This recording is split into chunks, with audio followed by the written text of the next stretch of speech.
أعوذ بالله من الشيطان الرجيم. بسم الله الرحمن الرحيم. الحمد لله رب العالمين. نحمده ونستعينه ونستغفره ونعوذ بالله من شرور أنفسنا ومن سيئات أعمالنا. من يهده الله فلا مضل له ومن يضلل فلا هادي له.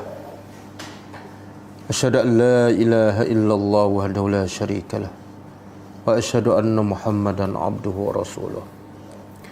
سبحانك لا علم لنا إلا ما علمتنا إنك أنت العليم الحكيم. اللهم علمنا ما ينفعنا وانفعنا بما علمتنا وزدنا علما. اللهم آت أنفسنا تقواها وزكها أنت خير من زكاها أنت وليها ومولاها. Rabbi yassir wa la tu'assir, Rabbi tamim bil khair. Amma ba'du. InsyaAllah kita sambung tadabbur surah Ali Imran ayat 184. Sebelum tu kita tengok pengajaran ayat yang lepas, itu ayat 181, 182 dan 183.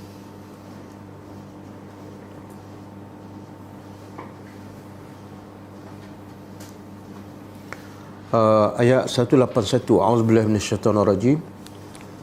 Laqad sami'a Allahu qawlal ladzina qalu innallaha faqirun wa nahnu aghniya. Sanaktubu ma qalu wa qatlahumul anbiya'a bighairi haqq wa naqulu dzuqu 'adzabal hariq. Maksudnya pasti sesungguhnya Allah telah mendengar kata-kata orang-orang, iaitu orang Yahudi, yang mana mereka berkata sesungguhnya Allah adalah fakir dan kami adalah orang-orang yang kaya. Kata Allah, kelak kami akan catat, kami akan jaga apa yang dicatat, apa yang mereka katakan dan juga pembunuhan mereka terhadap para nabi tanpa kebenaran. Dan kami kata kepada mereka, rasalah azab yang membakar. Pengajarannya, pertama,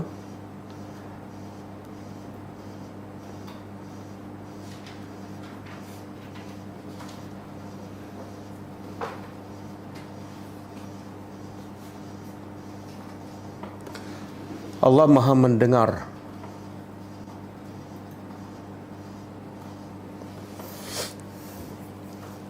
apa saja yang diucapkan oleh hamba-Nya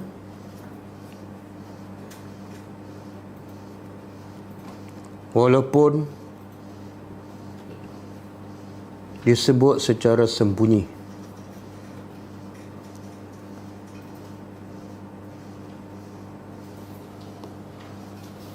Yang kedua,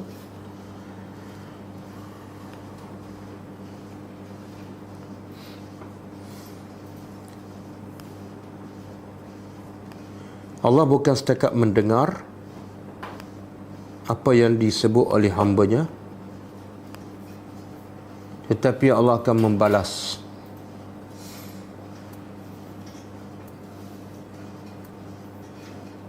Sekiranya baik, maka balasannya baik.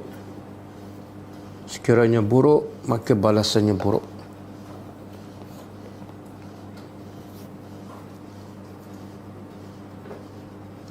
Yang ketiga, antara sifat buruk Yahudi ialah, antara sifat buruk orang-orang Yahudi ialah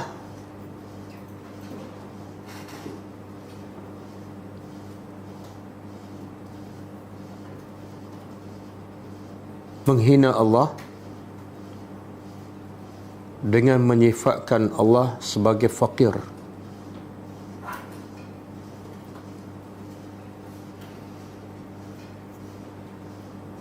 Bahkan mereka lebih melampau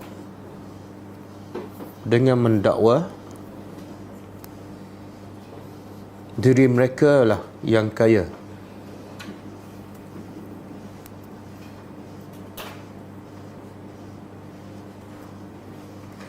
Yang kelima. Yang keempat.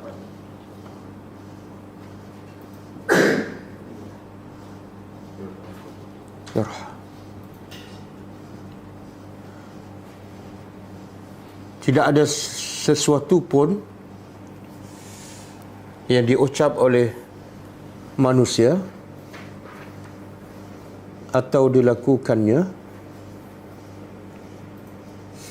melainkan semuanya dicatat di sisi Allah.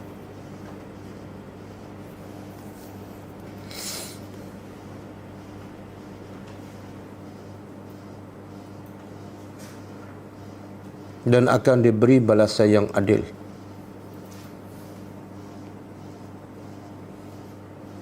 Yang keenam.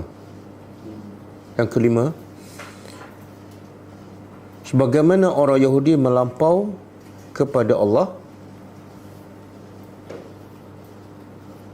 mereka juga melampau kepada Rasulullah. Mereka juga melampau kepada para Rasul dengan membunuh sekian ramai para Rasul yang terdahulu.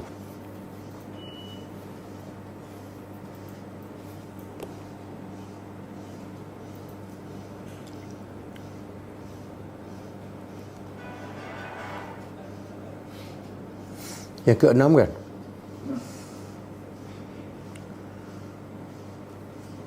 Sesiapa yang bersetuju dengan perkara mungkar atau tidak mencegahnya walaupun mampu mencegahnya, maka dia sama seperti orang yang melakukannya.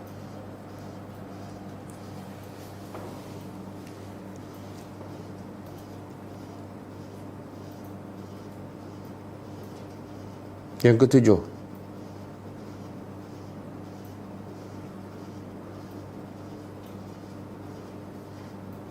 Orang yang tidak beriman akan diazab oleh Allah dalam neraka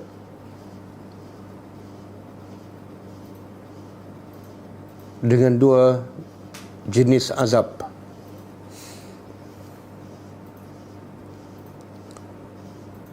Iaitu azab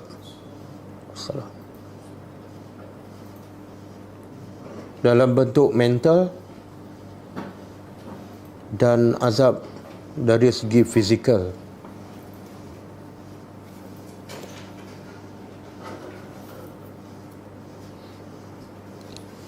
Yang ke-8, kehebatan kuasa Allah Azza wa Jalla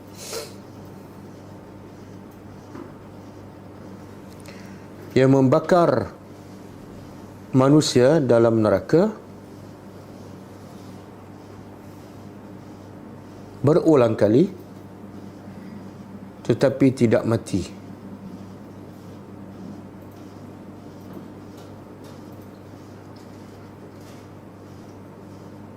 Sampai bila-bila.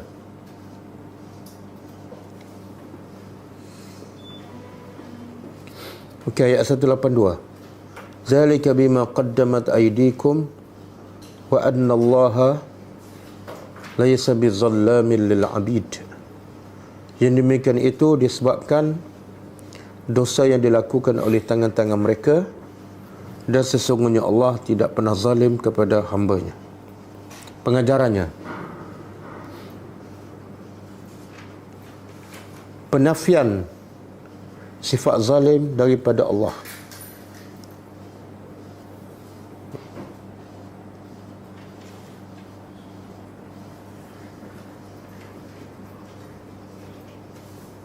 Bahkan Allah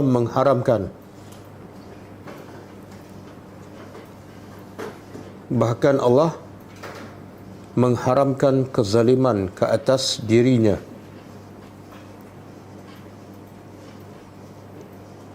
dan ke atas hamba-hambanya.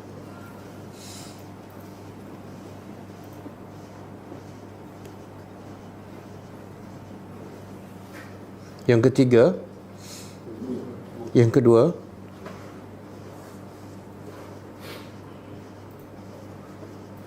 semua azab yang menimpa manusia adalah disebabkan kezaliman yang dilakukan oleh mereka sendiri.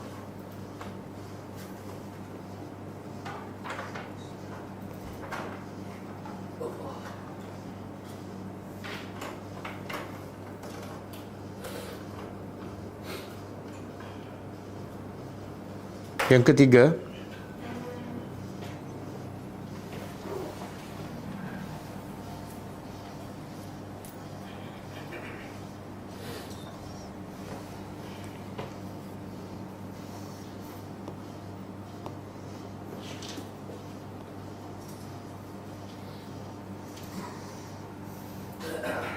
orang beriman akan rasa tenang dan akan berlomba untuk melakukan kebaikan.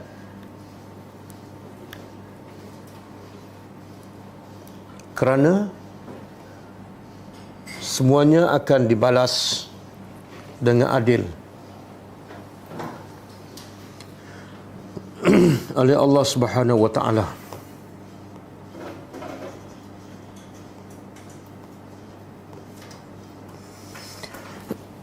Okey, ayat seterusnya. Allazina qalu innallaha ahida ilaina alla nu'mina lirasulin hatta ta'tiyana biqurbanin ta'kuluhu an-nar. Qul qad ja'akum rusulun min qabli bil bayyinat wa billazi qultum falima qataltumuhum in kuntum sadiqin. Orang-orang yang berkata sesungguhnya Allah telah mewasiatkan kepada kami agar kami tidak beriman kepada Rasul sehinggalah Allah mendatangkan kepada kami dengan korban yang dimakan disambar oleh api. Wahai Muhammad, katakanlah, telah datang kepada kamu para Rasul dari sebelumku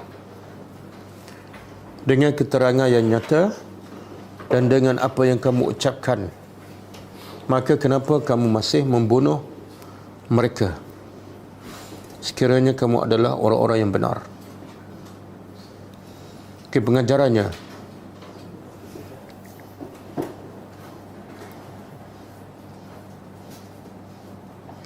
kedegilan orang-orang Yahudi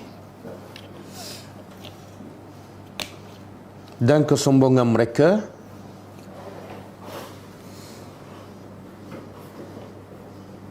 dengan menolak kebenaran walaupun keterangan dan bukti yang cukup jelas dan banyak.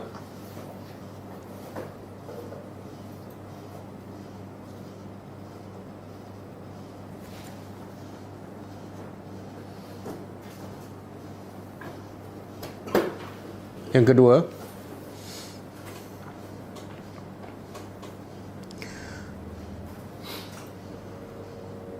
semua para Rasul alaihimussalatu wassalam datang dengan membawa bukti-bukti yang nyata yang menunjukkan kebesaran Allah dan kebenaran risalah yang dibawa oleh mereka.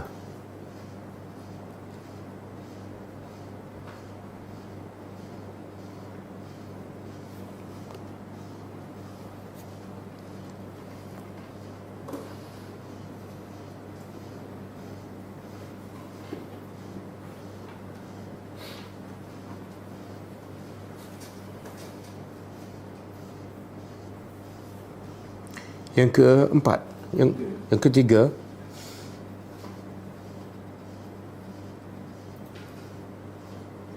wajib ke atas setiap orang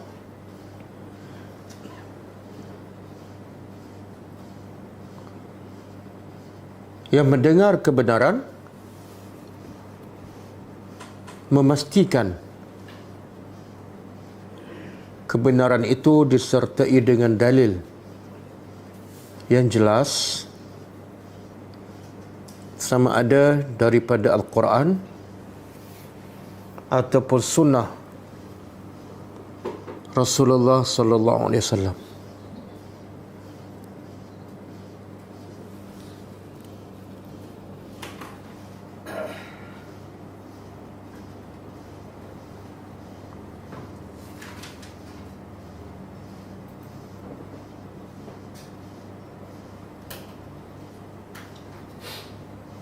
Yang keempat, yang terakhir, wajib ke atas sesiapa yang mendakwa apa sahaja dakwaan membawa dalil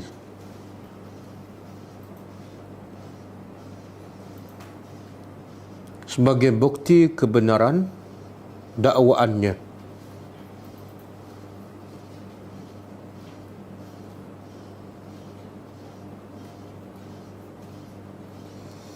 Kerana Islam tegak di atas hujah dan dalil.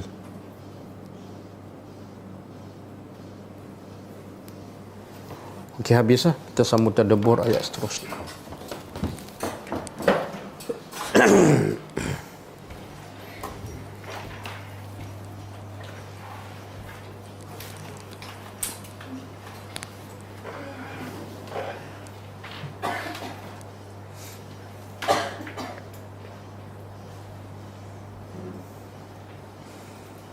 Okey.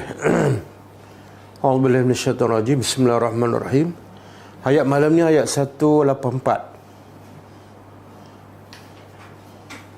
Kullu nafsin za'iqatul maut.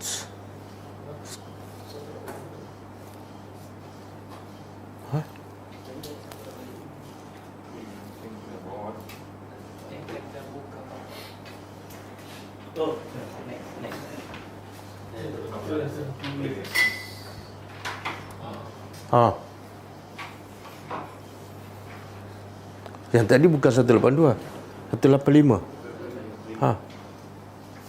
Okey. Ayat 184 kaitan dengan ayat sebelumnya. Kalau ayat sebelumnya Allah menceritakan tentang sifat-sifat orang Yahudi yang suka membuat dakwaan bohong kepada para rasul, termasuklah kepada Rasulullah sallallahu alaihi wasallam.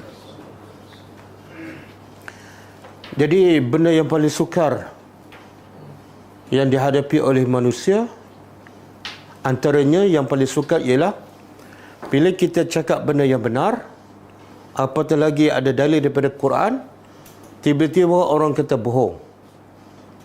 Itu yang paling susah untuk kita sabar.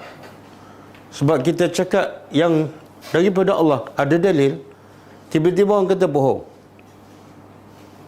Jadi kadang-kadang kita tak boleh nak sabar.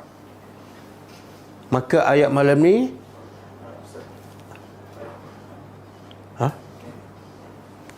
Ente tak on siap ke?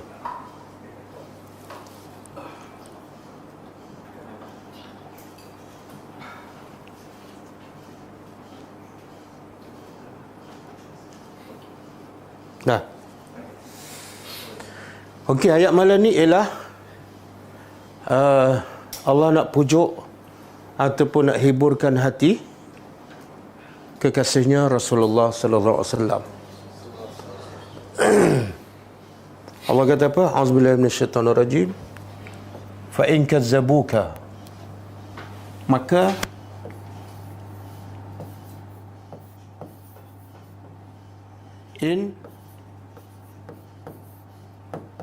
sekiranya kazzabuka, mereka mendustakan engkau,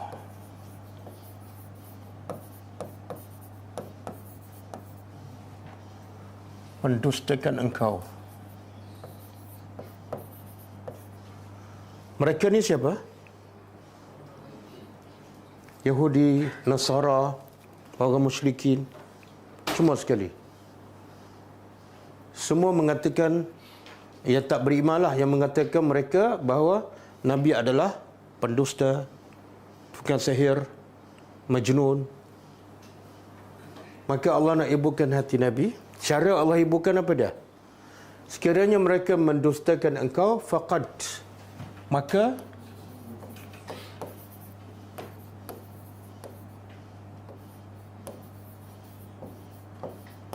sesungguhnya kuziba telah didustakan. Kalau kita belajar bahasa Arab, kuziba ni fi'il madhi mabni lil majhul, kena terjemah didustakan. Telah didustakan rusulun, para rasul, min qablika, dari sebelum engkau.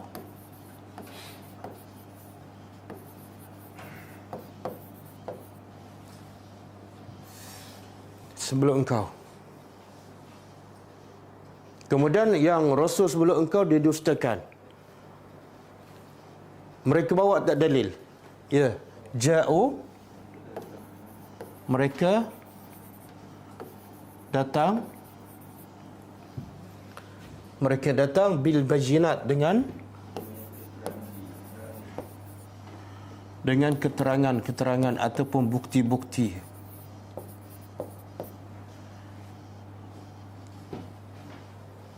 Waz-zubur, dan bukan zubur, asal zubur ni maknanya ialah al-mau'izah. Ini jamak, zubur ni jamak.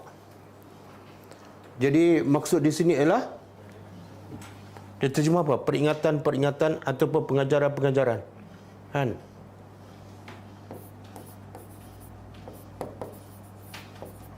Ada tak satu kitab Allah namanya Zabur? Kitab Nabi apa? Nabi Daud. Sebab itulah kata ulama, kebanyakan isi kandungan kitab Zabur, kebanyakannya ialah peringatan. Sebab Zubur makna dia peringatan. Wal kitabil munir, dan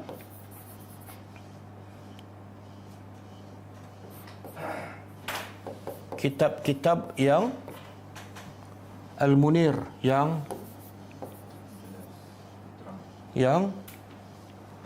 munir daripada nur. Kalau nur cahaya, kalau munir, kalau kita belajar bahasa Arab, semua perkataan yang bermula dengan mim dan mim berbaris depan menunjukkan apa? Muslim, mukmin, muflih. Sama ada orang ataupun benda. Jadi maksud dia kitab yang menerangi, kitab yang bercahaya, kitab yang menerangi dengan cahaya.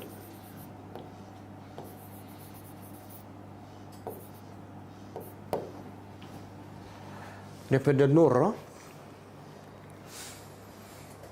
Okey. Jadi Allah nak bagi tahu kitab ni, kitab apa ni? Tak, di sini kitab ni ialah merangkumi semua kitab. Semua kitab-kitab Allah sifatnya apa? Ada nur. Ada nur. Bahkan Al-Quran pun Allah sifatkannya sebagai nur. Cuba buka surah An-Nisa 174.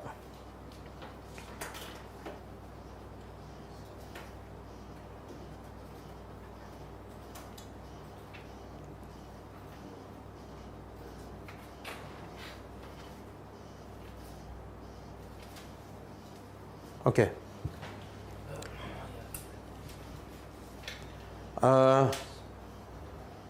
Saya hilangkan terjemahan sebab kita dah belajar bahasa Arab dan tiap-tiap malam pun memang terjemah Quran. Jadi kalau masih berkata pada terjemahan, taklah nampak kita tu hebat kan. Okey. Ya ayuhan nas. Wahai manusia, qad, sesungguhnya, ja'akum, ja'a telah datang, iza ja'a nasrullah, telah datang, kum, kepada kamu. Siapa kamu? Kita lah. Rasulullah, umatnya, termasuklah kita. Wahai manusia, telah datang pada kamu burhan. Burhan, bukti, keterangan bersama. Bukti min rabbikum, daripada Tuhan kamu. Apa dia bukti tu? Bukti tentang kebesaran Allah, kewujudan Allah. Bukti tentang kerasulan Nabi Muhammad sallallahu alaihi wasallam. Apa dia tu?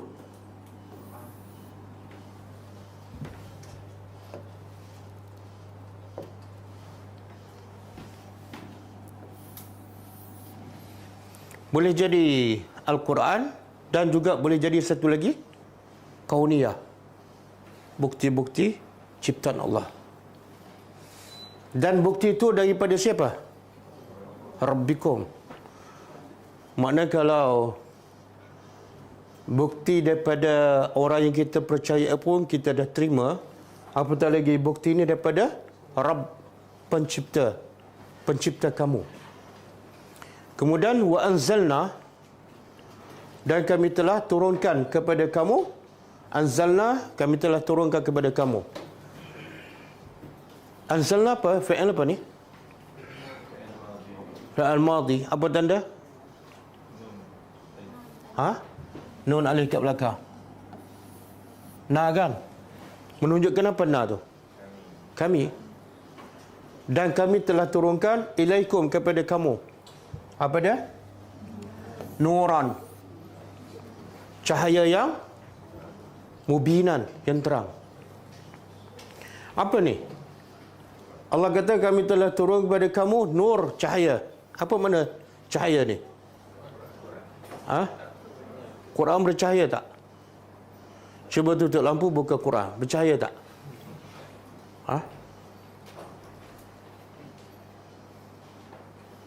Kadang-kadang Allah guna perkataan Quran Furqan.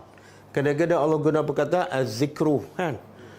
Dalam ayat ni Allah guna perkataan Nur. Apa maksud tu? Apa yang Allah nak bagi tahu?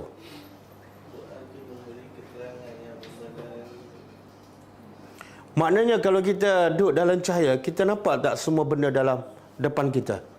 Kerusi, meja kan, orang. Dan siapa orang tu? Jelas, clear.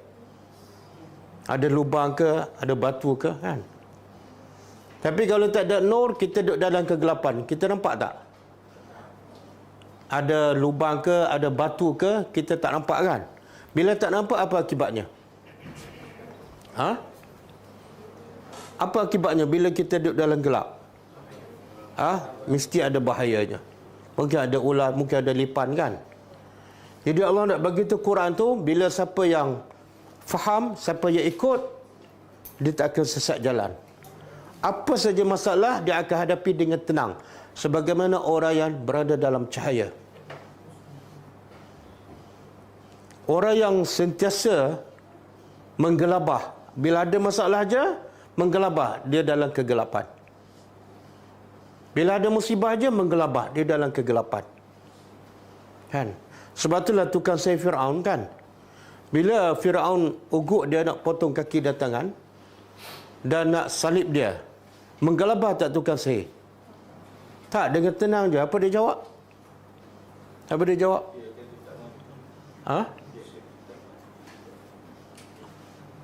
Dia kata apa? Ayat yang kita baca, belajar hari Isnin ni, kan? Kau apa? La dairah, kalau surah Asy-Syu'ara. La dairah, kamu potong kaki, potong tangan dan salib, tidak ada mudarat. Terang, jelas. Kenapa? Kami akan kembali pada Tuhan. Kami nak kembali pada Tuhan, bukan nak bawa tangan, bukan nak bawa kaki, bukan nak bawa nyawa, tapi nak bawa qalbun salim, kan? Clear, jelas. Tapi sebelum tu dia minta apa?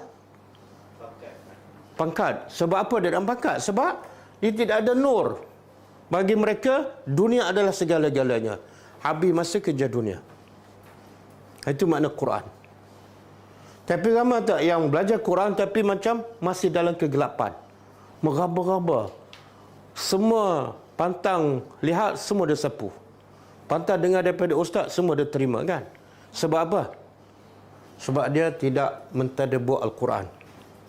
Sebab dia tidak mentadabbur hadis-hadis Nabi yang sahih. Boleh? Percayalah, siapa tadabbur Al-Quran dan belajar sunnah Nabi, apa saja masalah, tidak ada masalah. Masalahnya ialah bila ada engkar perintah Allah, bila ada tak ikut sunnah Nabi. Okey? Jadi semua kitab-kitab Allah bersifat nur. Allahu waliyul ladzina amanu yukhrijuhum minaz zulumati ila nur. Allah wali kepada orang beriman, mengeluarkan orang beriman daripada zulumat, kegelapan-kegelapan, kepada nur. Okey, kita balik pada ayat kita.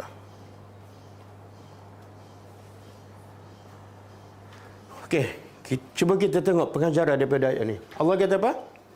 Fa in kazzabuka, sekiranya orang musyrikin Mekah, orang Yahudi, ahli kitab mendustakan engkau, mengatakan engkau gila, engkau penipu, maka cara Allah nak hiburkan hati Nabi apa dia? Allah bagi tak cuti, Muhammad tak apalah, aku bagi cuti kamu sebulan. Pergi berehat, tenangkan jiwa, pergi Gunung Jerai ke kan? Pergi mandi kat sana kan? Tengok kubur-kubur syekh-syekh kan?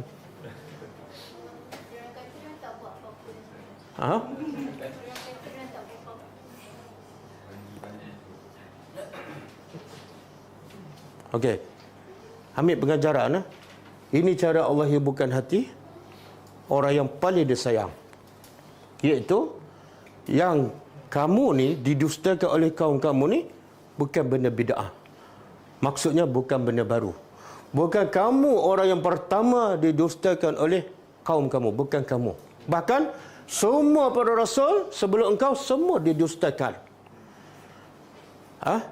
Terhibur ke hati Nabi. Macam mana boleh terhibur? Kenapa? Bila kita kongsi masalah kan, masalah orang lain pun lebih kurang masalah kita, dan bukan seorang, ramai lagi. Kita rasa apa? Ya, kenapa aku kelang kabut ni? Macamlah aku seorang ada masalah. Betul? Sebab itulah penting. Sebab itulah antara ciri-ciri Al-Quran, banyak Allah sebut kisah-kisah umat dahulu. Sebab apa? Salah satunya linusabbita bihi, untuk meneguhkan hati Nabi Muhammad. Dengan cerita-cerita ni Nabi rasa, oh, benda ni biasa sangat. Kenapa aku nak marah? Kenapa aku tak nak sabar? Kan? Untuk kita beda. Bila kita sampai kebenaran, ini gain W. Sabar. Sabar. Tenang. Orang tak kata kita gila kan? Orang tak kata kita tukang sihir. Orang tak kata kita, orang kata W je. Tapi kalau taruh BM kat depan, lagi okey. Ya. Jadi kadang-kadang kita sampai sikit kebenaran, orang tak peduli pada kita. Orang kata, ni ustazah jadian ni. Dah kecil hati. Dah nak marah. Cara nak redakan kemaharan kita beda. Ingat kisah Nabi. Nabi orang kata apa pada Nabi? Gila. Tukang sihir. Bila Nabi solat kat Mekah, orang letak apa? Isi perut unta yang paling busuk dan kotor, letak di atas badan Nabi yang paling bersih. Tapi Nabi sabar tak? Kita ni terlalu manja kan? Dah lah 50 tahun tak berdakwah, baru nak start dakwah. Orang kata macam-macam, dah kecil hati kan? Merajuk. Ni tak tahu berapa kali kena telan ikan paus ni.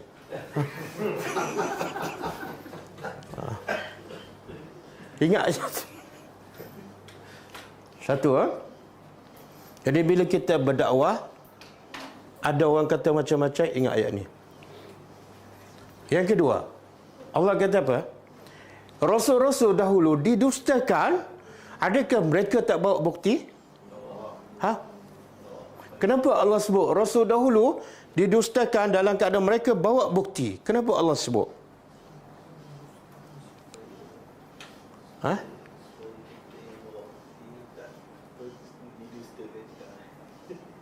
Bukan. Allah nak beritahu umat-umat dahulu memang teruk sangat. Kalau Rasul tak bawa bukti, mereka dustakan. Okey. Faham tak? Okey tak? Orang nak beritahu cerita kebenaran tapi tak bawa bukti, kita tolak. Okey tak kita? Okey? Kita ada hak nak tolak. Tapi bila ada bukti kamu tolak, melampau kamu. Boleh faham? Satu. Yang kedua, kalau Rasul pun kena bawa bukti, kita jangan ada bawa mimpi guru. Ha? Antara mimpi guru dengan mimpi Rasul, mana lebih berkat? Ha? Mana lebih berkat? Mimpi guru kamu dengan mimpi Nabi. Nabi bawa tak cerita mimpi dia? Tak, bil bayinat. Jadi kalau sahabat Rasul pun bawa bukti, kamu, siapa kamu? Nak mereka-reka, nak bawa mimpi guru kamu. Pergi pula guna jerai. Lagilah. Ha? Boleh faham tak? Ini, bila kita tadabbur, Quran nak merawat semua penyakit ni. Cakap agama tapi tak ada bukti. Jadi Allah kata, Rasul pun ada bukti. Kamu ni siapa? Rasul ni kalau mimpi pun, betul tak? Tapi Nabi tak pernah cerita, saya mimpi semalam, besok mimpi lagi, lusa mimpi lagi. Tak. Nabi setiap hari, Quran. Ada 6,000 lebih ayat. Kenapa nak cakap pasal mimpi?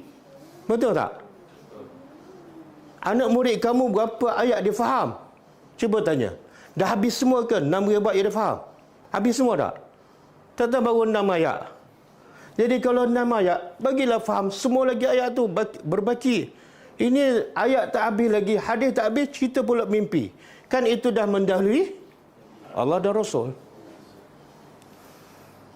Okey, boleh Dan di sini juga Allah nak beritahu yang betul-betul memberi cahaya pada kita pada bukan mimpi, bukan pendapat manusia, iaitu kitab.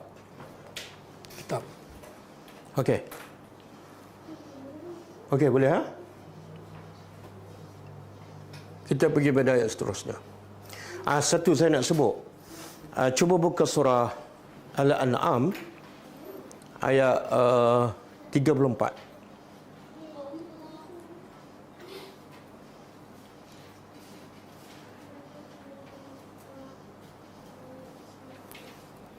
Bagaimana cara Rasulullah menghadapi pendustaan kaum dia? Bagaimana cara, apa tips? Maka ayat ini menjelaskan. Okey, kita terjemah. Walaqad, dan pasti sesungguhnya, kuzibat, telah didustakan rusul, semua para rasul min qablika. Tak ada seorang pun rasul yang semua kaum dia setuju, tak ada. Semua para rasul mesti didustakan. Fasabaru. Ini tips untuk menghadapi ujian. Bila kita berdakwah orang tolak, apa dia? Fasabaru. Maka mereka sabar. Kadang-kadang tak sabar tu, nak tanya pula, ustaz sabar. Pandai-pandailah buat sendiri kan. Dah tak ada buat ayat banyak dah. Fasabaru alama kuzibu. Dan maka lalu mereka sabar di atas apa yang mereka didustakan. Dan wa'uzu, dan mereka sabar juga atas apa yang mereka disakiti. Sakit hati tak? Kita jalan jauh-jauh penat cerita kebenaran, tak ada kepentingan apa-apa, tiba-tiba kata, bapak ni sesak ni, sakit hati tak? Sabar. Hatta, sampai bila nak sabar? Ustaz, sabar ada batas. Okey, ada batas.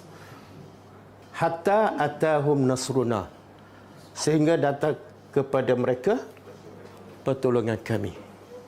Ustaz, dah lama kami tunggu tak datang-datang, tak cukup syarat. Bila datang pertolongan pada Rasulullah? Iza ja'a nasrullah, bila tu?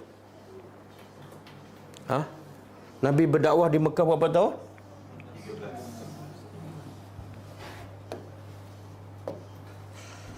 13 tahun di Mekah. Bila datang pertolongan 13 tahun.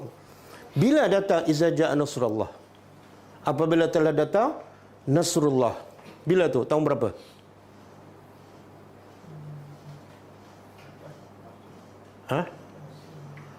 Iza ja'a Nasrullah makna pembuka kota Mekah lah. Tahun berapa?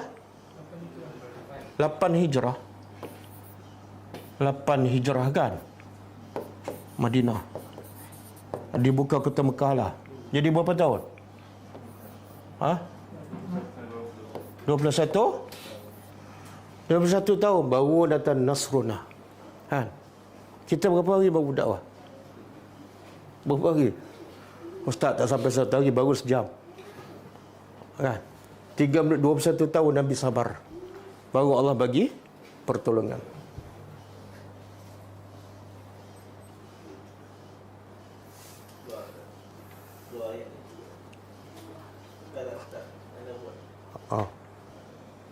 Okey, ayat 185.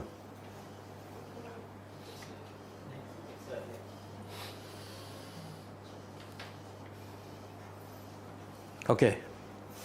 Ayat 185 sebelum ni Allah cerita apa pasal sifat bakhil orang Yahudi. Siapa yang bakhil dia ikut jejak Yahudi. Sifat Yahudi yang suka menghina Allah, mengatakan Allah tu fakir. Sifat Yahudi yang mendakwa dengan dakwa yang bohong. Maka Allah nak begitu ayat ni ialah kamu bakhil ke, kamu menentang Allah dan Rasul ke, kamu beriman ke, semua akan mati. Kullu nafsin, kullu apa dia? Setiap nafsin. Ni orang Melayu hafal ni. Cuba sambung. Kullu nafsin. Dia hafal. Sambung. Itu orang Melayu. Dia hafal. Kadang-kadang tak ada kaitan dengan kehidupan dia pun. Lepas tu hafal separuh. Setiap jiwa nafsin. Apa dah nafsin? Nafsin dalam bahasa Arab sama ada roh sahaja ataupun roh dan badan. Dua maksud. Nafsin ni sama ada roh sahaja ataupun roh dan badan. Setiap jiwa za'iqah. Za'iqah daripada perkataan az-zuk. Az-zuk. Kalau ayat sebelum ni kita jumpa tak? Fazuqu azabal hariq. Kan? Ayat sebelum ni malam 2-3 malam lepas. Fazuqu, maka rasalah azab yang al-hariq, membakar. Jadi apa makna zuk? Rasa apa ni? Dalam bahasa Arab, zuk ialah sesuatu yang kita rasa di lidah ataupun di mulut. Itu makna zuk. Kita kata zuk kari kepala ikan. Kan? Itu zuk. Tapi akhirnya zuk diguna apa? Apa saja yang dirasai, walaupun bukan dengan lidah. Macam Allah kata zuku azabul harik. Rasa kat mana tu? Satu badan. Pernah dengar azuk? Pernah dengar? Apa dia? Tak pernah dengar? Dulu jadi isu azuk. Kelab malam kan? Nama kelab malam. Rasalah kelab malam tu. Yang kena siapa mufti kena. Kau tahu mungkin dia tak ada buah ayat. Okey, zuk ni rasa. Jadi Allah kata setiap jiwa za'iqah. Za'iqah daripada zuk. Akan rasa. Al-maut. Kematian.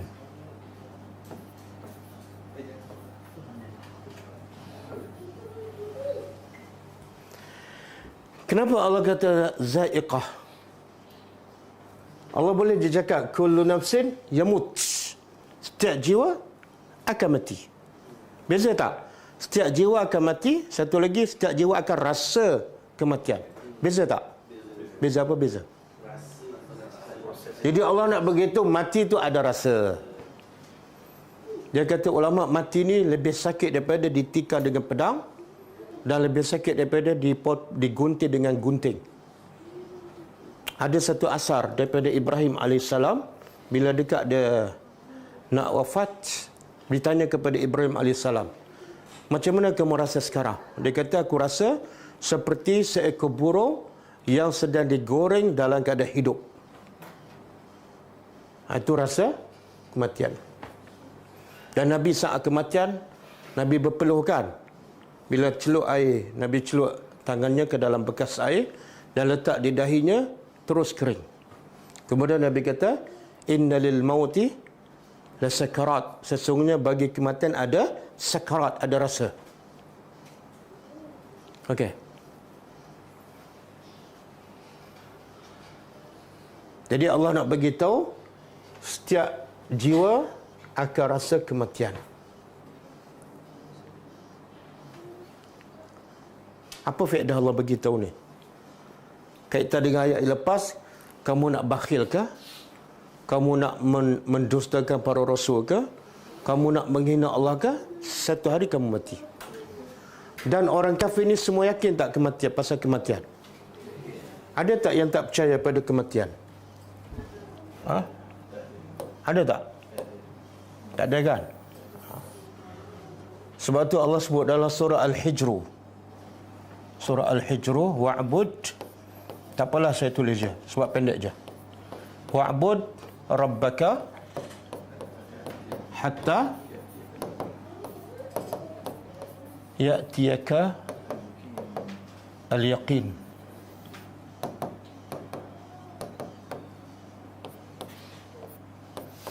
Okey, cuba terjemah. Wa'bud, dan sembahlah rabbaka, Tuhan engkau, hatta, sehingga ya'tiyaka, datang kepada engkau al-yaqin. Keyakinan. Apa maksud keyakinan tu?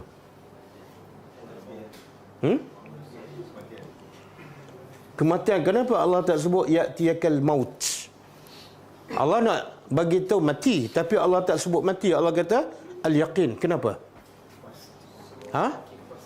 Semua orang yakin bahawa mati adalah pasti. Termasuk orang kafir. Termasuklah orang yang tak percaya pada Tuhan. Sebab apa dia yakin? Apa asas untuk mereka yakin bahawa mati pasti?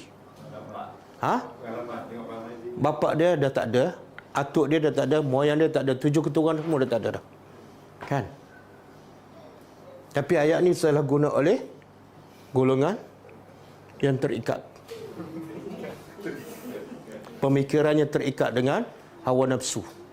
Dia kata, sembahlah Tuhan kamu sehingga kamu yakin pada Tuhan. Bila sampai tahap yakin, tak payah solat. Dah yakin dah? Sesat tak? Sesat. Okey. Dalam surah Al-Mu'minun ayat 15. Surah Al-Mu'minun ayat 15. Semua anda tak bagi kan? Tak ada. Ada, okey.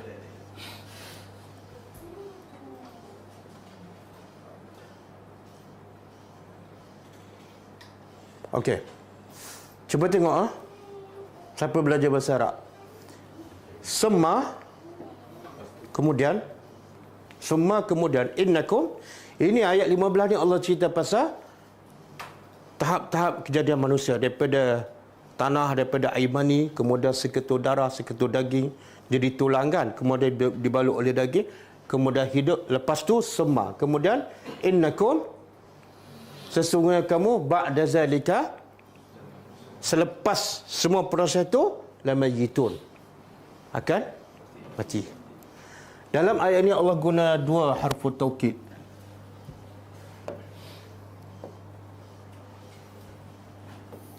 Inna satu, yang kedua lam.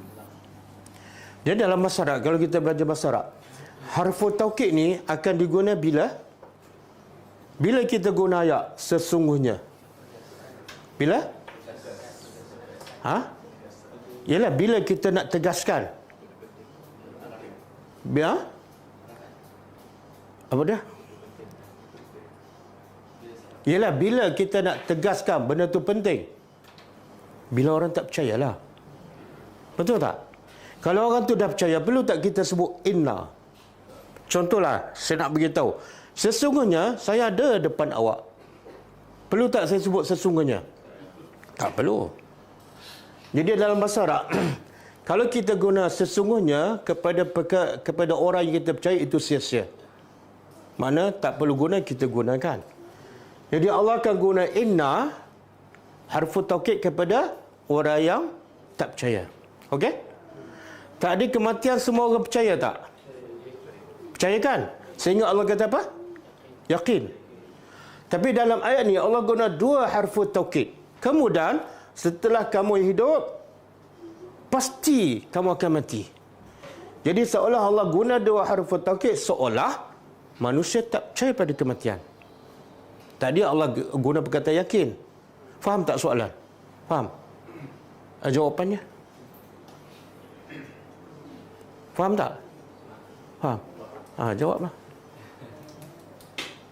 Buatan manusia itu seolah-olah macam dia tak yakin. Betul. Dia yakin mati itu adalah satu kemestian. Tapi gaya hidup dia tak buat persiapan, seolah mati itu tidak ada. Orang yang percaya, betul-betul percaya pada kematian, apa tandanya? Dia akan buat persiapan untuk selepas mati.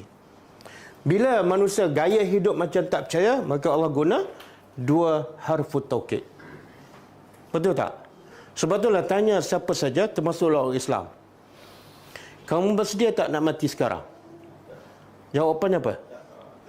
Kemudian kita tanya soalan kedua, kenapa tak bersedia? Amalan tak cukup. Okey, kamu kalau duit tak cukup, kamu buat apa? Pagi petang siang malam kan? Okey, kamu ni amalan tak cukup sejak bila ni? Sejak 10 tahun lepas. Sekarang ada tambah tak? Mana kamu tak percaya kematian, seolah kematian tu tak akan berlaku. Sebab tu persiapannya tak sebagaimana kamu bersiap untuk dunia. Betul?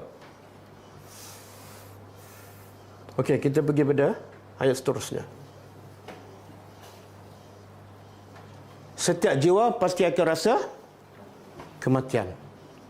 Jadi mati ni benda yang paling, mana lebih penting, mati ataupun hidup? Semula soalan. Mana lebih penting? Mati ataupun hidup? Dua-dua penting. Cakap biar selari dengan perbuatan. Betul tak? Dua-dua penting. Kalau dua-dua penting, kita sama-sama kejar. Betul? Pahala semakin banyak, duit pun semakin. Tapi realitinya? Mana cakap tak benar? Okey, semula soalan. Mana lebih penting? Mati ataupun hidup? Kenapa mati lebih penting?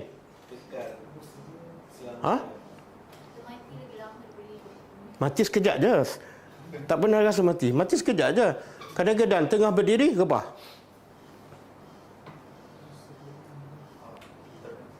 Tak, mati lebih penting sebab mati adalah satu proses untuk pergi pada kehidupan yang kekal abadi. Penting tak mati? Selagi kamu tak mati, kamu tak boleh masuk syurga. Betul tak? Jadi mati lebih penting daripada hidup. Buat apa hidup lama menambahkan dosa kan? Okey. Jadi sebab tu mati tu sangat penting. Sebab tu bila kita baca dalam surah apa? Allazi khalaqal mauta. Surah apa tu? Surah Al-Mulk. Allah kata apa? Allazi khalaqal mauta wal hayah. Cuba terjemah sikit. Allazi, yang khalaqa, telah mencipta maut, kematian, wal hayat. Ayat ni ikut susunan tak? Allah cipta mati dan kehidupan. Sebenarnya mana dulu? Mati dulu ke hidup dulu? Hidup dulu kan? Jadi ayat ni betul ke salah?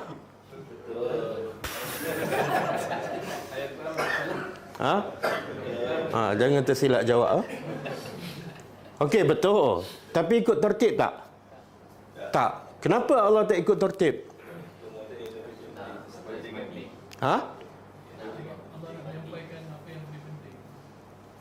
Yang selalu antara mati dengan hidup, yang mana selalu manusia lupa? Mati. Yang selalu manusia lupa, Allah dahulukan. Hayat ni manusia 24 jam ingatkan. Sakit je pergi rawat. Sebab nak hidup lah. Ada tak mati bila dia sakit tak nak rawat? Kenapa? Saya boleh nak mati sekarang. Tak ada. Jadi benda yang selalu manusia lupa, kematian. Maka Allah sebut dahulu. Yang kedua, mati itu sebenarnya lebih penting daripada kehidupan. Kenapa? Sebab kalau kita selalu ingat mati, apa faedahnya? Apa faedah? Ha? Usaha untuk akhirat. Lagi? Kata ulama, bila kita selalu ingat mati, banyak ingat mati, kita akan dapat 3 faedah.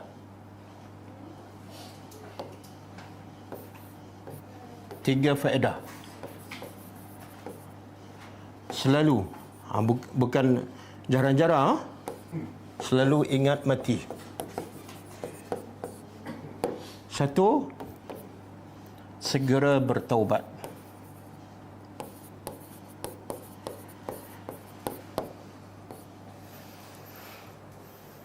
Betul kan? Bila asyik ingat mati je, kita tangguh lagi tak taubat. Tak. Sekarang juga kita bertaubat. Yang kedua, berlomba amal soleh. Sebab nak mati ni bekalan tak cukup. Dengan solat sunat, puasa sunat, tahajudnya, baca Quran, tadabburnya, kan? Dah tak ada masa nak untuk dunia. Yang ketiga, apa dia? Qisarul amal, pendek. Angan-angan, cita-cita. Cita-cita dia pendek dah, tak ada dah. Juta-juta tak ada. Ringgit-ringgit je. Betul kan?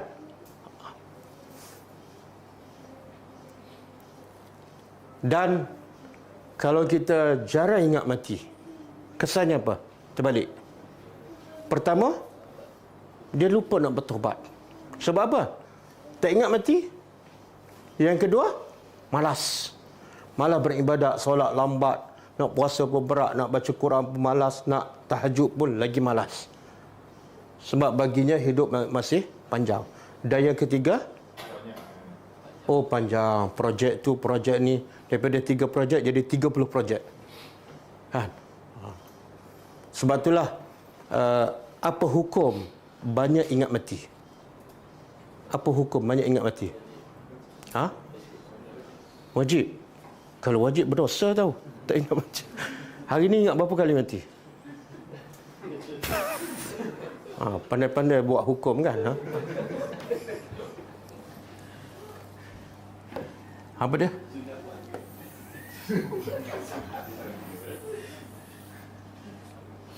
Nabi kata, ini sabda Nabi SAW, hadis sahih. Aksiru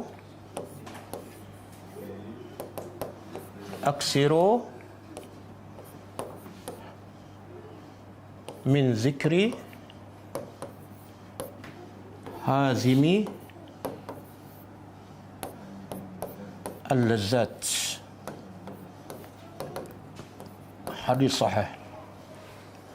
Aksiru, apa makna aksiru? Perbanyakkan, fi'il amar. Nabi kata perbanyakkan. Banyak apa ni? Min zikri, daripada menyebut, mengingati.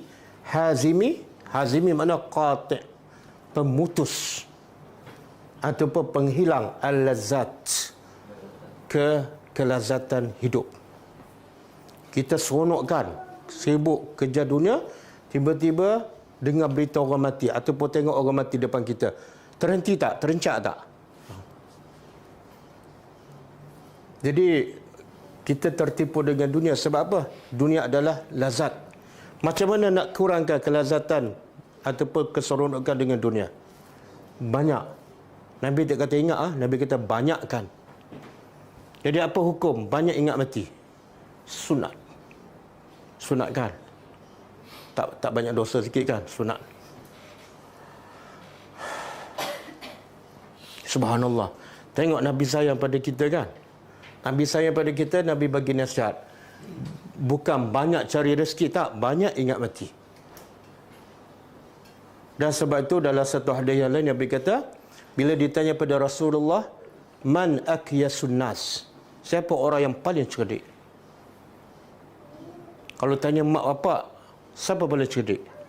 Dia kan jawablah yang SPM dapat 9A. Kalau tanya orang politik, siapa yang paling cerdik? Yang suka buat langkah-langkah ni kan? Okey, Nabi jawab apa?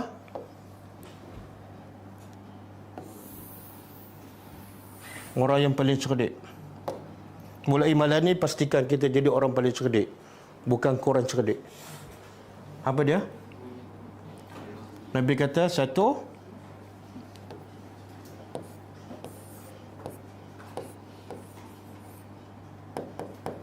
aksarun nas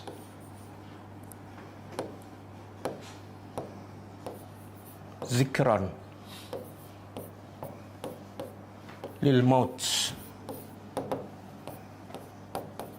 Orang paling cerdik ialah aksarun nas, orang yang paling zikra, paling banyak menyebut, mengingati, paling cerdik.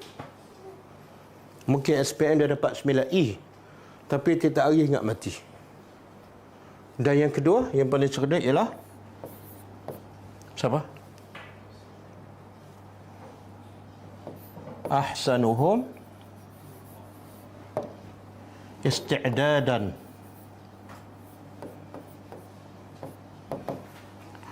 lima ba'dal maut.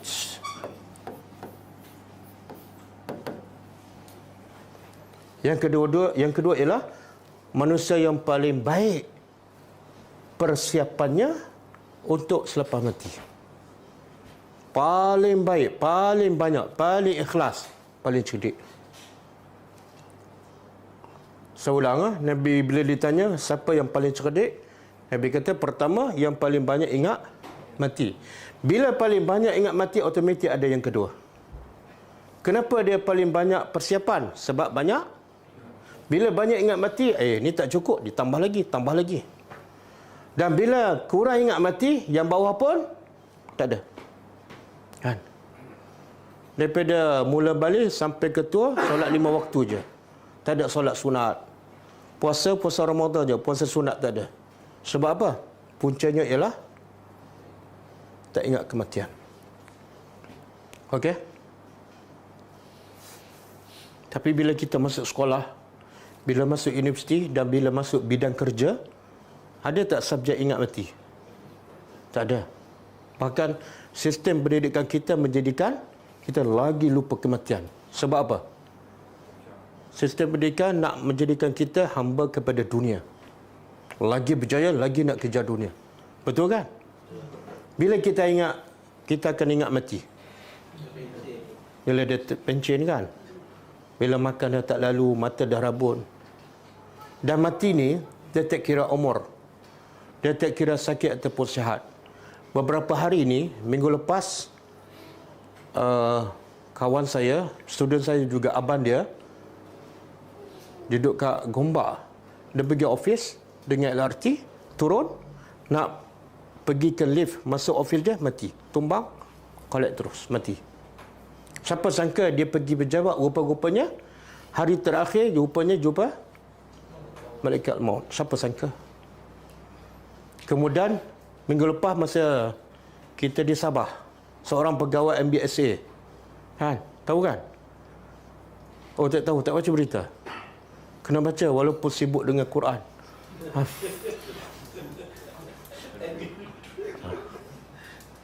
Dia pergi diving kat Cukai ke? Pulau Tenggol. Kemaman kan? Dungun. Menyelam 15 minit, timbul dah mati. Makna daripada Kuala Lumpur nak pergi diving, sebenarnya nak jumpa malaikat maut di mana? Dalam air. Jadi malaikat maut boleh ada di mana-mana dalam air, di udara. Dan umurnya baru 37 tahun. Dan 2 hari lepas, sahabat saya, mungkin ada sebahagian kenal, Ustaz Baharudin. Anaknya umur 24 tahun, panjat tangga rumah rumah kakak dia, nak beki apa, jatuh, kepala jatuh dulu, berdarah, mati terus. Umur 24 tahun. Dan semalam saya baca berita ada 2 orang remaja mati dalam kereta Alphard. 2 orang remaja, dua-dua 19 tahun. Seorang lelaki, seorang perempuan mati dalam kereta. Baca berita. Tengok. Mati tak kena usia, tak kena tempat. Bahkan Allah sebut dalam surah Al-Jumu'ah. Surah Al-Jumu'ah.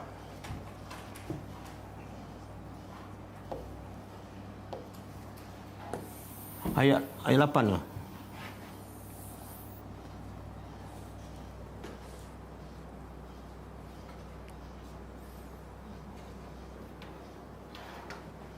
Okey. Cuba kita terjemah. Qul. Allah kata pada Nabi Muhammad, qul, wahai Muhammad, beritahu. Beritahu pada umat kamu, apa dia? Innal maut, sesungguhnya kematian, allazi tafirruna minhu, yang kamu lari. Betul tak semua kita lari pada kematian? Siapa yang cari kematian? Ada sahabat Nabi. Sahabat Nabi bila dengar jihad je, berlomba nak pergi mati syahid. Sama ada kanak-kanak ke, dewasa ke, yang tempang ke, semua berebut nak mati. Sebab apa? Sebab mereka bukan nampak kematian, nampak balasan selepas kematian. Jadi Allah kata, begitu pada umat kamu, sesungguhnya kematian yang kamu semua lari daripadanya, fa innahu mulaqikum. Subhanallah. Tengok ayat Quran. Kamu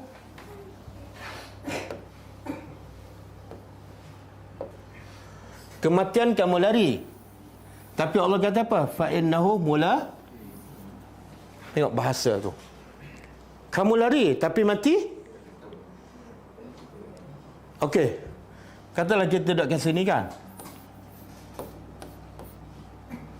Kematian duduk sini.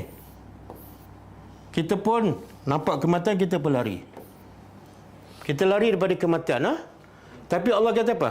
Mati duduk kat mana? Duduk belakang.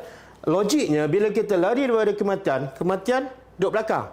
Allah kata mulaqi, jumpa kamu. Jumpa tu duduk depan ni. Tengok bahasa. Kamu lari, bukan kematian duduk belakang kamu, tapi kamu akan jumpa depan tu.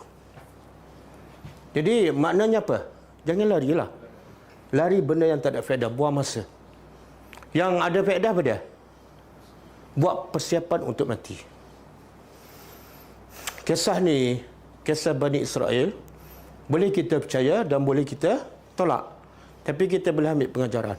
Dan kita biasa dengar. Kisah Nabi Ibrahim kan? Pernah dengar? Masa dalam majlis Nabi Ibrahim, ada seorang lelaki yang dia tengok ada seseorang sedang perhati je dia. Dia pun tengok. Kenapa orang ni selalu duk tengok aku je? Maka dia pun tanya Nabi Sulaiman. Siapa tu? Nabi Sulaiman kata malaikat maut. Boleh tak kamu bawa aku pergi jauh? Kan Nabi Sulaiman Allah bagi kelebihan apa dia? Boleh angin boleh ikut arahan Nabi Sulaiman. Nabi Sulaiman pun bawa kawan ni pergi dengan angin ke India. Bila pergi India, jumpa lelaki tu. Lelaki yang duk tengok dia tu. Rupa-rupa siapa tu? Malakul Maut. Kemudian bila Nabi Sulaiman tanya, kenapa dalam satu majlis tu kamu asyik duk tengok dia je?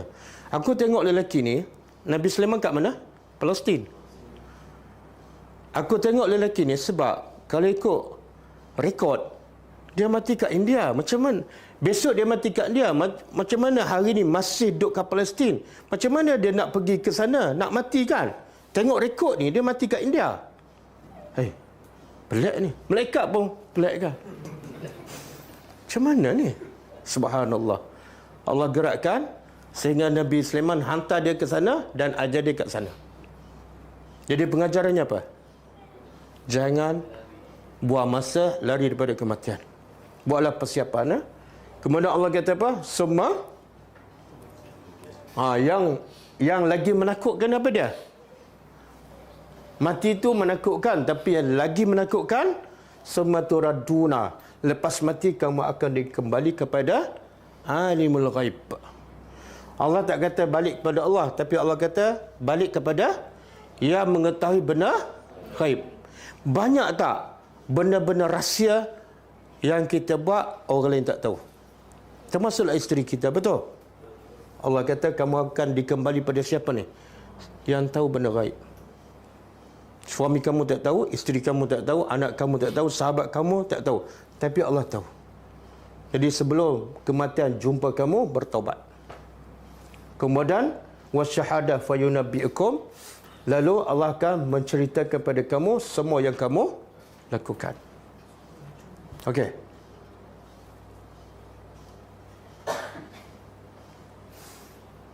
Kita balik pada ayat kita. Okey, lepas mati wa innama, dan innama apa makna? Sesungguhnya hanyalah tuwaffawna, kamu akan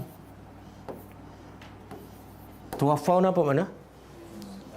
Disempurnakan.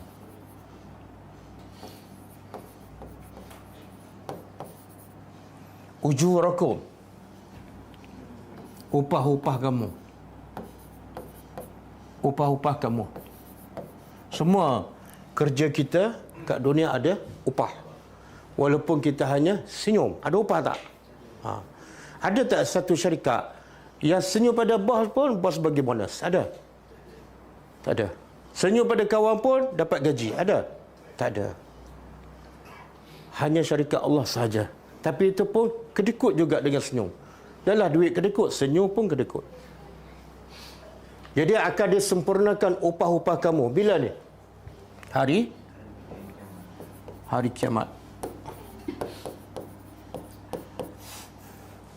Apa maksud disempurnakan? Apa maksud? Tak, kalau dibalas macam ni ayat dia. Tujzauna. Jaza. Ini makna dibalas. Allah tak guna tujzau, Allah guna tuwaffawna. Beza itu. Tak, tujzauna diberi ganjaran lah. Saya tak tahu terjemah dia tulis apa?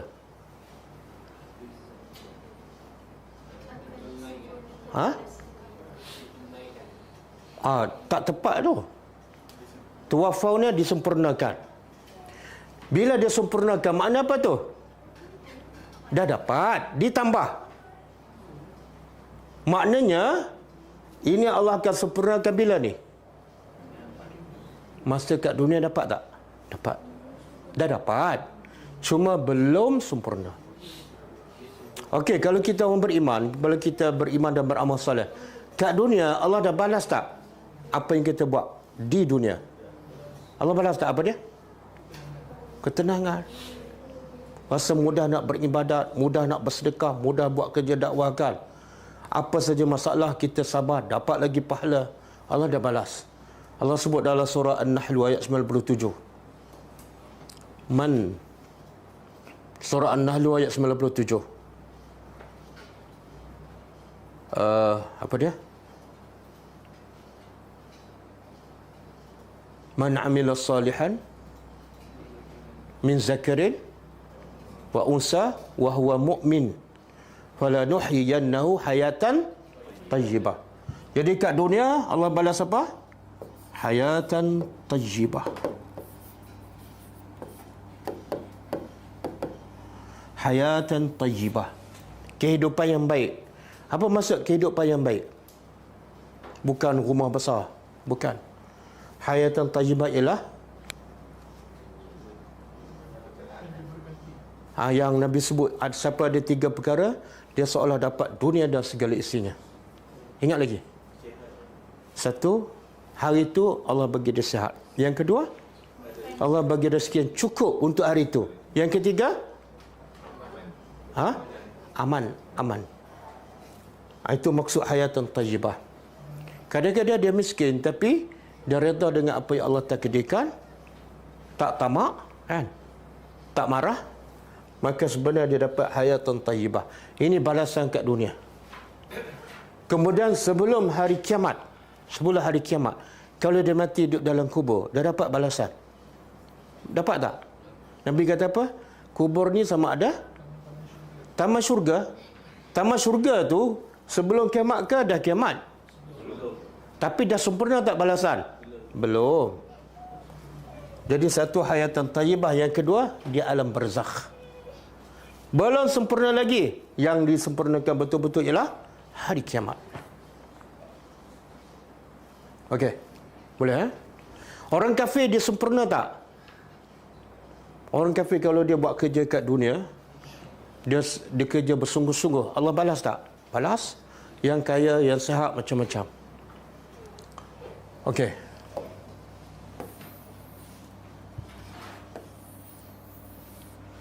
Kemudian faman zuhziha, maka man siapa zuhziha dijauhkan anin nar, dari neraka, wa udkhila al jannah, dan dimasukkan ke syurga.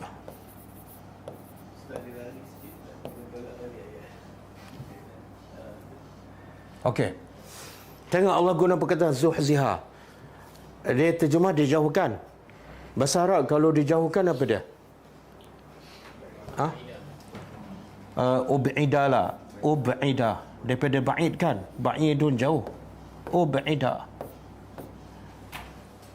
Kenapa Allah tak guna perkataan ub'ida? Yang juga makna dia dijauhkan. Sebab dalam bahasa Arab, zuhziha makna dijauhkan dengan susah payah. Maksudnya apa? Kita nak benda-benda yang membawa manusia ke neraka ni, susah tak kita nak tinggal? Susah kan? Kena lawan nafsu. Bila lawan nafsu, itu dia panggil zuhzia. Kena lawan nafsu nak puasa, lawan nafsu yang tak nak solat, lawan nafsu yang tak nak baca Quran. Semua dengan masyaqqah. Maka dia panggil zuhzia. Siapa yang dijauhkan daripada neraka dengan susah payah, makna jihad yang sangat besar lah. Itu makna zuhzia. Bukan senang. Kadang-kadang pagi okey kan, tengah hari KO. Kadang-kadang malam okey, subuh tak okey. Dan dimasukkan, Allah kata dimasukkan. Maknanya dimasuk dengan rahmat Allah. Bukan Allah tak kata dia masuk. Dia dimasukkan. Siapa yang memasukkannya? Allah. Dengan rahmat Allah.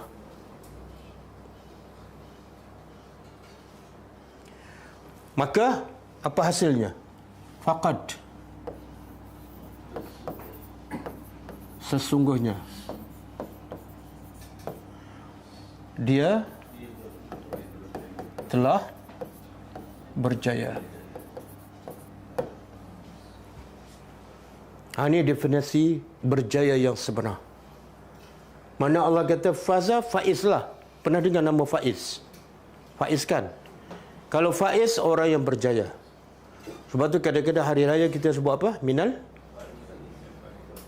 Minal faizin wal aidin, ataupun minal aidin wal faizin. Faizin, orang yang berjaya. Tapi berjaya yang sebenar ialah bila ada dua unsur. Berjaya yang sebenar, hakikat kejayaan. Satu, jauh dari neraka. Yang kedua, masuk syurga.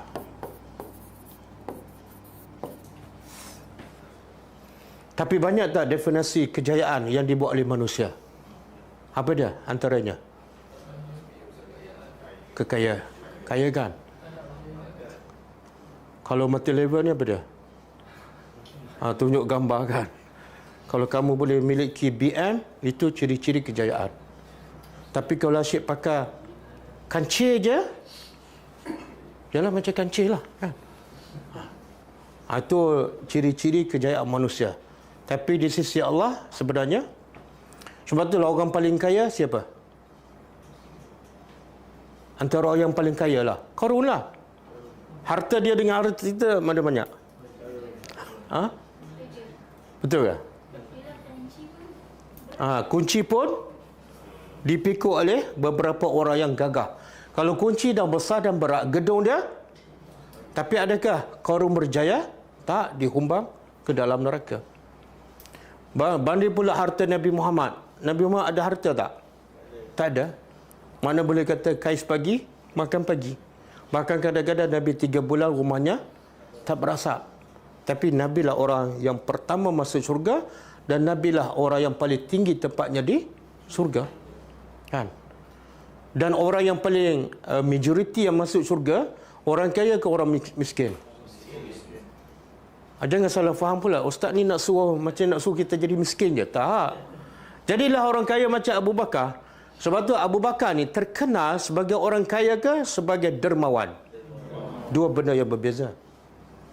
Sebab tu akhirnya Abu Bakar tak tinggal apa-apa. Okey. Jadi kalau nak berjaya, pastikan ada dua benda ni. Sebab itulah Imam Ahmad bin Hanbal, bila anaknya tanya, bila kita nak betul-betul berjaya ni, bila kita betul-betul nak berehat, apa jawab Imam Ahmad bin Hanbal? Bila kaki kamu dah melangkah syurga ni, baru berjaya. Kalau sekarang, jangan perasan lah. Jangan buat majlis kejayaan.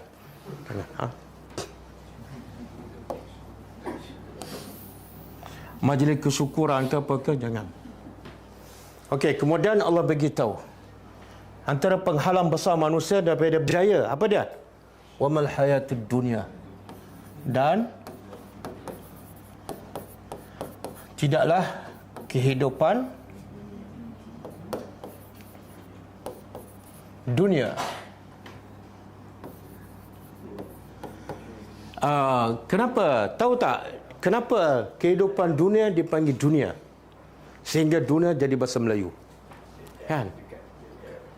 Dekat macam mana tu? Dunia ni ada dua maksud. Pertama, dekat. Iaitu, buat apa, terus dapat. Itu makna dunia. Yang kedua, dunia makna dani'ah. Benda yang hina, tidak ada nilai.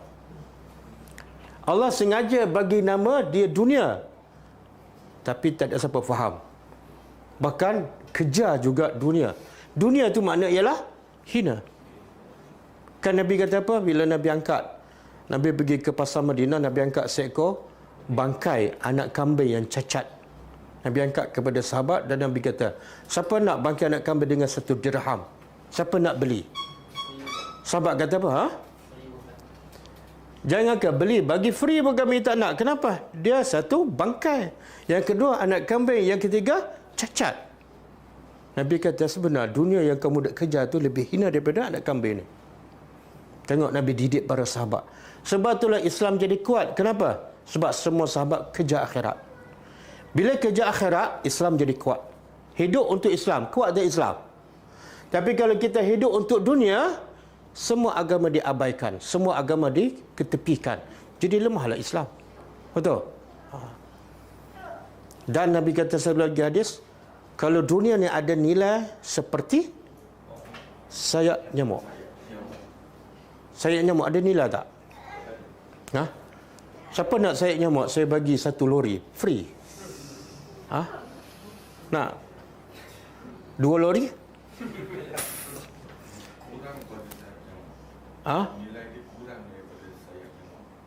Nabi kata kalaulah dunia ni, semua dunia, bukan dunia kita, bukan dunia zaman kita. Dunia sejak Allah cipta sampai kiamat, semua ni letak sebelah kanan dan 1 sayap nyamuk sebelah kiri. Agak-agak mana lebih bernilai? Sayap nyamuk. Kalaulah semua dunia ni daripada Allah cipta sampai kiamat sama nilai dengan 1 sayap nyamuk, Nabi kata apa? Orang kafir tak akan dapat minum walaupun seteguk air. Faham tak? Kenapa orang kafir tak boleh minum seteguk air pun? Sebab ketika itu dunia ada nilai. Bila ada nilai, orang kafir tak layak minum benda yang bernilai. Boleh faham? Tapi orang kafir semua dapat tak sekarang? Dapat yang bernilai ke tak bernilai? Tak bernilai. Sebab itulah Bani Israel, bila Allah bagi tak manna dan salwa, kan? Tak payah mereka bekerja, buka pintu, keluar, turun. Tapi Nabi pernah tak kelaparan? Bahkan dalam peperangan Khandaq, Nabi ikat perut kan? Sahabat ikat perut dengan batu. Kenapa Allah tak turun manna dan salwa kepada Rasulullah? Rasulullah dan sahabat dengan Bani Israel mana lebih mulia? Kenapa Allah tak turun manna dan salwa kepada Rasulullah dan sahabat? Mereka lebih mulia daripada Bani Israel. Kenapa? Ada tak sahabat mengeluh? Ya Rasulullah, kenapa Bani Israel turun manna? Kami tak turun. Kena ikat batu pula. Kenapa? Ha? Sebab dunia tak ada nilai. Okey. Lagi dia susah, lagi besar ganjarannya. Okey. Allah kata tidaklah kehidupan dunia illa kecuali mata'ul ghurur. Mata'. Apa dia? Bukan mata' ni seronok, mut'ah. Mut'ah. Kan ada nikah mut'ah kan? Nikah mut'ah tu nikah seronok lah. 2-3 bulan tinggal kan? Lepas tu ada haji-haji. Haji apa? Haji tamattu'. Daripada perkataan ni lah. Haji tamattu' mana apa? Seronok. Pergi buat umrah, betul buka ihram. Seronok, boleh bebas kan? Sampai hari wukuf. Kecuali keseronokan. Seronok tapi al-ghurur yang menipu daya.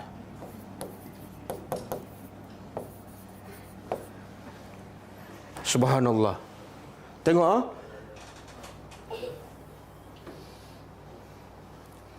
mula-mula dengar bagusnya seronok. Tiba-tiba Allah sebut apa? Tapi manusia nampak apa?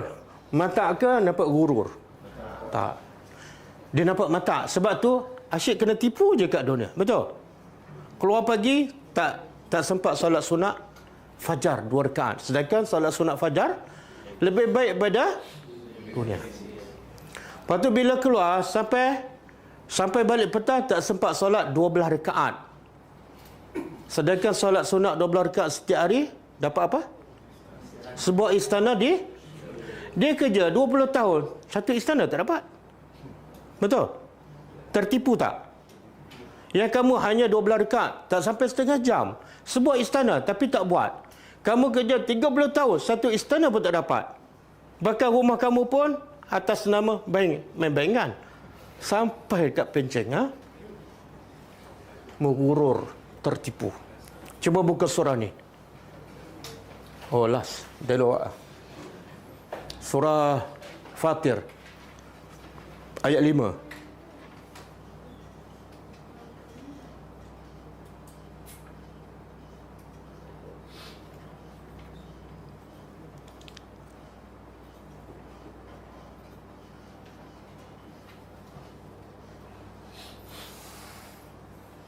Okey. Cuba kita terjemah.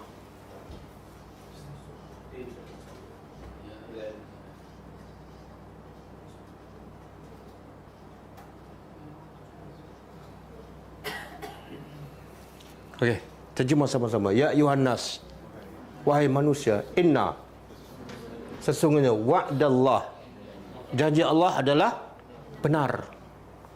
Janji manusia mungkin benar, mungkin tipu. Maka Allah kata fala taghurrannakumul hayatud dunya. Maka sebab janji Allah benar, maka janganlah kehidupan dunia menipu kamu. Daripada apa? Daripada janji Allah. Ramai tertipu dengan dunia sampai terlupa janji Allah sebenar jauh lebih baik, lebih kekal dan lebih nikmat. Satu yang menipu manusia, kehidupan dunia. Yang kedua, wala yaghurrannakum billah al-ghurur. Dua benda yang menipu manusia. Satu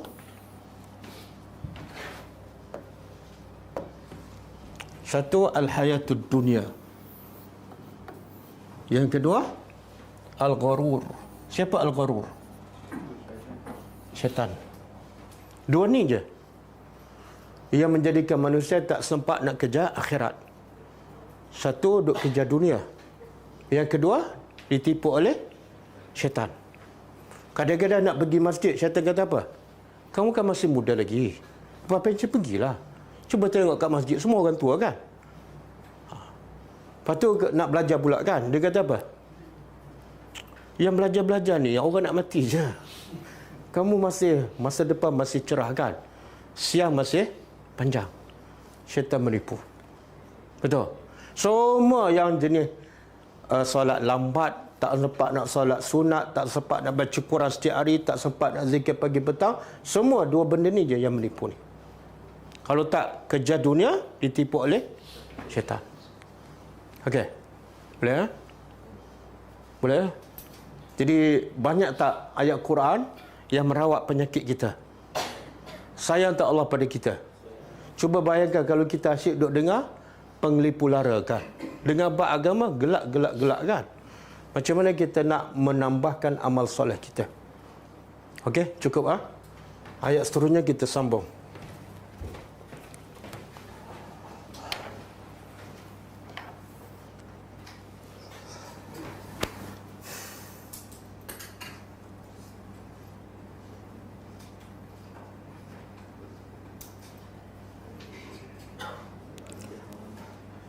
Saya nak baca satu hadis yang berkaitan dengan ayat 185. Ayat 185 apa dia? Allah kata, setiap jiwa akan mati. Kemudian, sesungguhnya akan disempurnakan balasan kamu sama ada jahat ataupun baik hari kiamat. Kat dunia kamu dapat ni belum lengkap. Kemudian, siapa yang dijauhkan daripada neraka dan dimasukkan ke syurga, maka sebenarnya itulah yang telah berjaya. Kemudian, dan tidaklah kehidupan dunia melainkan seronok tapi menipu daya. Okey, dalam satu hadis daripada Abdullah bin Amr bin As radhiyallahu anhuma, qala Rasulullah SAW, faman ahabba,